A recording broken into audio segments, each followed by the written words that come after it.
મનસુખ દાદાને 30 વર્ષ આપણે આપ્યા છે, પોતાની સરકાર હોવા છતાં આપણા માટે કંઈ જ નથી કર્યું। એ ધારતા તો બધું કરતા, પણ યોગ્ય જગ્યાએ રજૂઆત પણ નથી કરી શક્યા, પોતાની ગ્રાન્ટ પણ વાપરી નથી શક્યા। ત્યારે આ વખતે મનસુખ દાદાને આપણે આરામ આપી દેવાનો છે।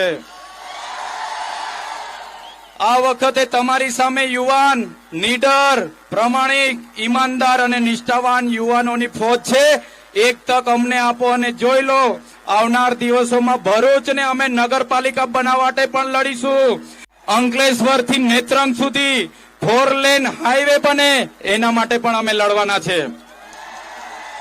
ત્યારે આપણી વચ્ચે તમામ પ્રદેશના પ્રમુખો હાજર છે, પંજાબના મુખ્યમંત્રી હાજર છે। ત્યારે તમે જે બધા અમારું આમંત્રણને માન આપીને આવ્યા છો, ત્યારે આવી જ રીતના બધાએ લાગી જવાનું છે। વિસ્તાર ખૂબ મોટો છે, મોટા મોટા નેતાઓ, વર્ષોથી સરકારો, એમની સામે આપણે લડવાની છે। ત્યારે બધા જ તમે ચૈતર વસાવા બનીને ઉતરજો, બધા જ તમે અરવિંદ કેજરીવાલ બનીને ઉતરજો, બધા જ તમે રાહુલ ગાંધી બનીને ઉતરજો, બધા જ તમે ભગવત માન સાહેબ બનીને ઉતરવાનું છે।